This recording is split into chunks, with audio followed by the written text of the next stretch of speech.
From Interior Alaska's most trusted news source, this is the Fbx Evening News.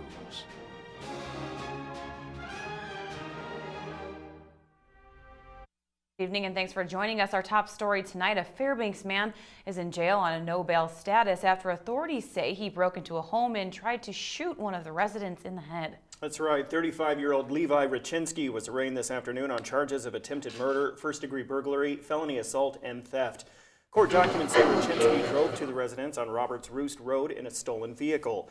He then allegedly stole numerous items, including a firearm and clothing. The victims on scene said afterwards he returned to the property with the gun while troopers were investigating.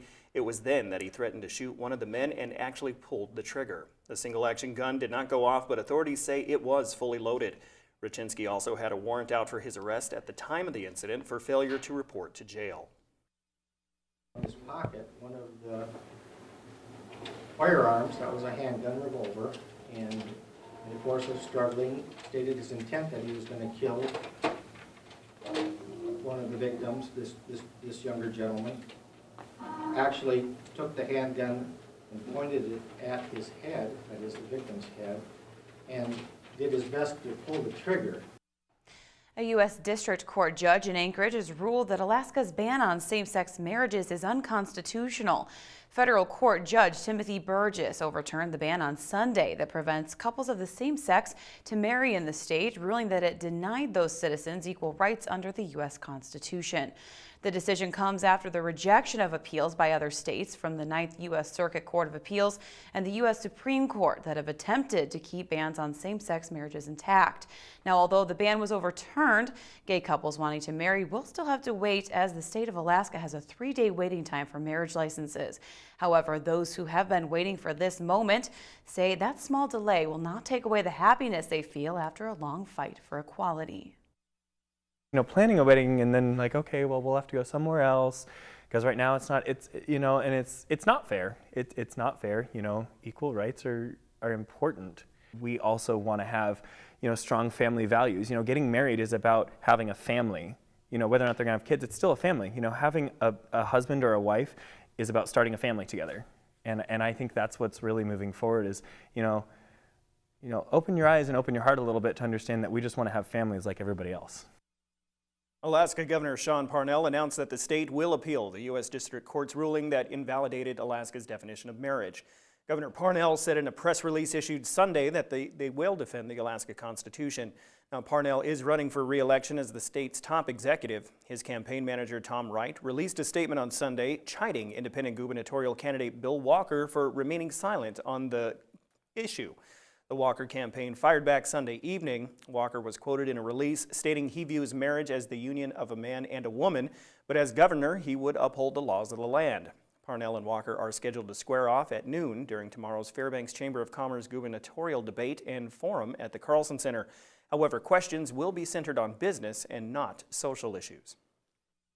Tend to stay away from those. There's definitely organizations and associations statewide and locally that focus more on the social issues, and we focus more on the business impact. We have sponsor questions.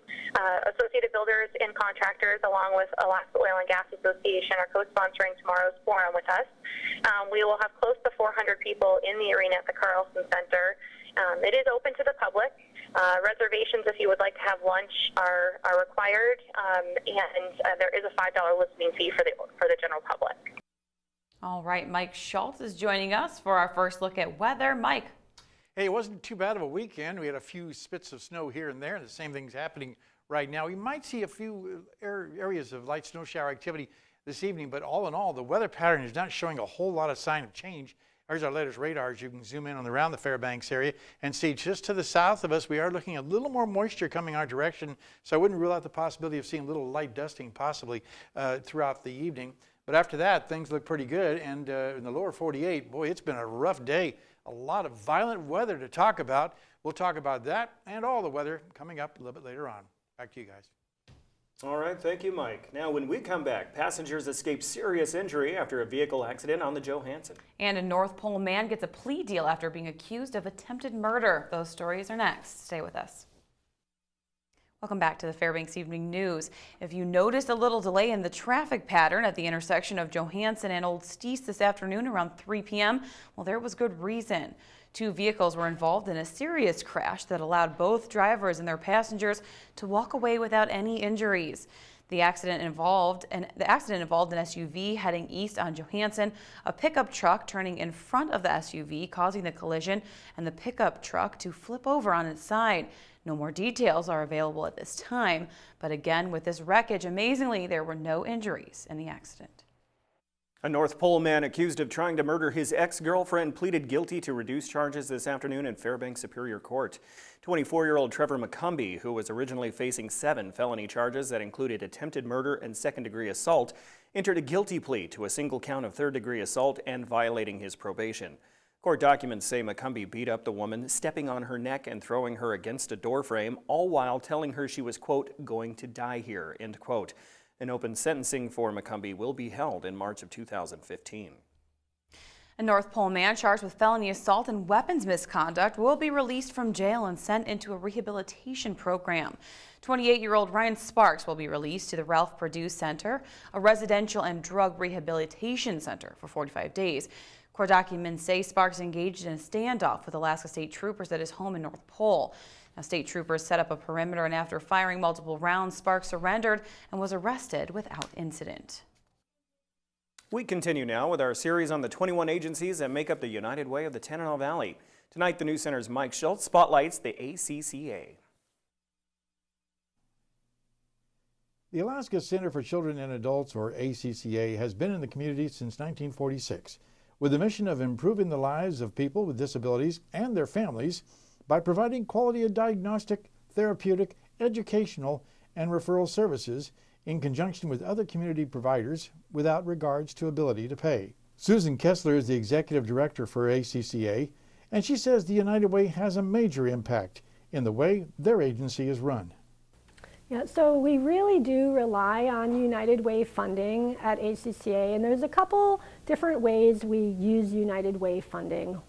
The idea we have primarily is that we take United Way funding and we use it to fund new programs and new initiatives that may not have secure funding. And then over time, we develop secure funding for those programs and we start another new program. And then, of course, the flexibility of United Way funding also just supports some of our administrative costs, which often aren't funded through grants or other income streams, or sometimes are even specifically excluded. I asked Susan, with all they do, what is it she's most proud of for the ACCA? The thing I'm most proud of at ACCA is that we provide all of our services first without regard to ability to pay. So we don't turn anyone away based on whether they have health insurance or whether they can pay for the services out of pocket. The United Way campaign still runs until the end of March, but you can still donate, and remember, all donations stay within the community. Mike Schultz, News Center 11. So Joe Cook had a pretty packed weekend in Anchorage. Yeah, that's right. He's got a huge weekend recap coming up next in sports.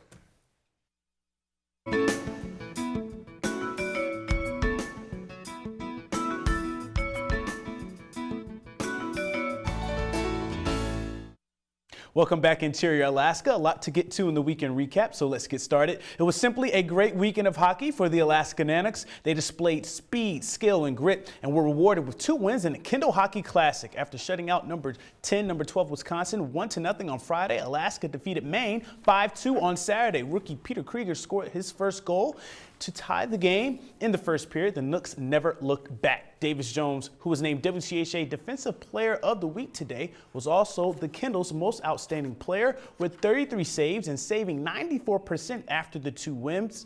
Defenseman Colton Parayko and Josh Atkinson were named to the All-Kendall team. They both had a goal and assist after this weekend's action. Head coach Dallas Ferguson, he reached 100 wins entering his 7th season as Alaska head coach. Thanks to a Wisconsin 4-2 loss to UAF on Saturday, UAF won the Kendall Hockey Classic for the first time since 2009 on a tiebreaker. It's exciting. I mean, you get 2 wins, and I think it was for us. I think it was like looking at our performances from Friday to Saturday. We thought that we took a step in those 2 games, and you know what? As proud of the way the guys played. Certainly want to put some smiles on and feel good about the work that we did. But I think it's also important that we get ready to go to work on Monday. And Penn State and Air Force are 2 quality opponents that are going to play hard, and we're going to have to be ready to bring our best games in order to have success again.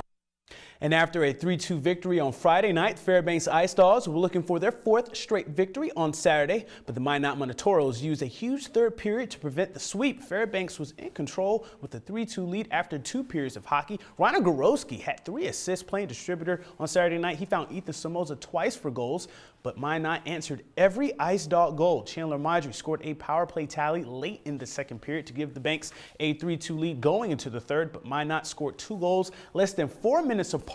In the final 8 minutes of the game, Blake Lazzotti and Nick Monfields with the game winner for Minot. The final 4-3. Fairbanks is now 5-6-1. 3 interior football teams won their playoff games this weekend. Lathrop hosted the Chugiak Mustangs on Saturday night. Lathrop had a huge 24-point second quarter. Ryan Perdue, he went off with a touchdown catch, a kickoff return, 78 yards for a touchdown, and 2 interceptions. The Malamutes led 24-12 at the half. Both defenses went into shutdown mode after that as Lathrop wins 24-12. The Mutes advanced to the semis against West Anchorage this Saturday. That's a rematch of last year's quarterfinals.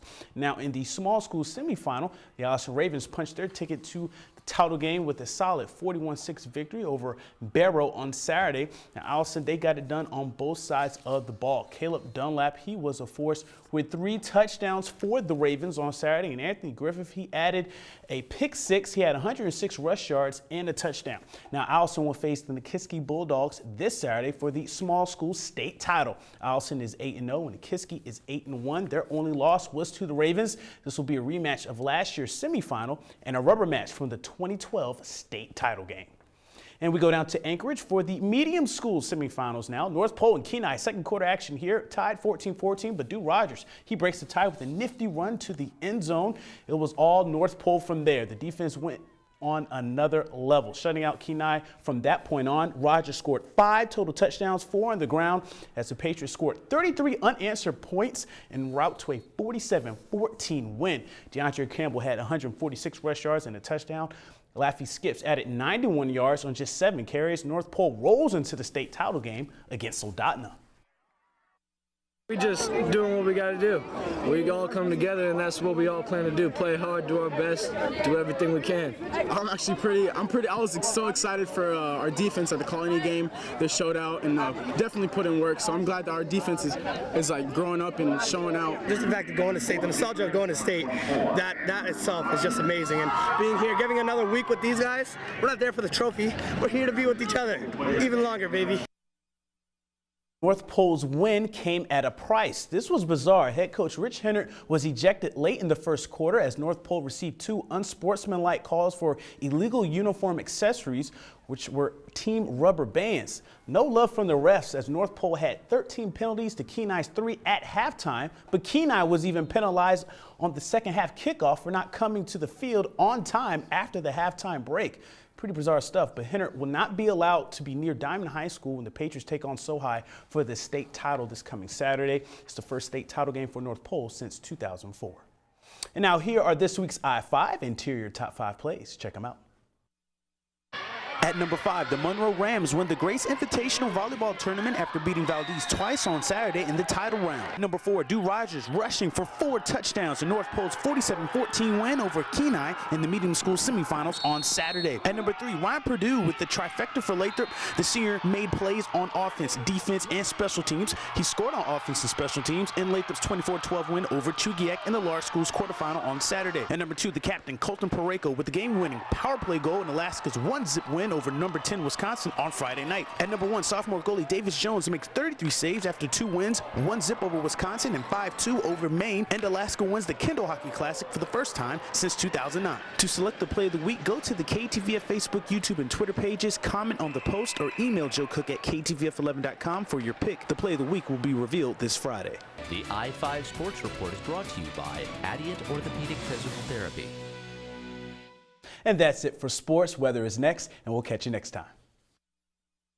Hey everyone, welcome back into our Monday night newscast. Weather-wise, like I said before, not much change in the overall pattern right on through the rest of the week. Temperatures right around 30 degrees for the daytime highs. Overnight lows about 20 degrees and no snow in the forecast except for tonight. We might see a little bit of a dusting tonight as you saw on the satellite and radar. Our photograph night sent in by Daniel Sladen and one last swan. I think it's the last one around here, you'll see. Anyway, again, thanks to Daniel for that picture. And if you have a photograph that you want to share, send it to photos@ktvf11.com, and we'll be more than happy to share it with the rest of the audience. And I'm running out of pictures, so send me some pictures if you get a chance. Here's our numbers right now: 33 at the airport after a high of 35. The low last night, 28. Record high, 65. That was set in 1969. And the record low, 3 degrees below zero in 1913.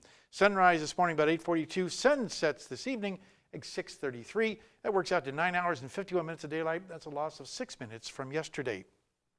On our satellite and radar, all of the storminess is way down to the south. These pockets of moisture are just kind of drifting in from Canada, and some of them work their way across. It is snowing right now in Delta Junction, but not at Allison Air Force Base, so it's not too far away.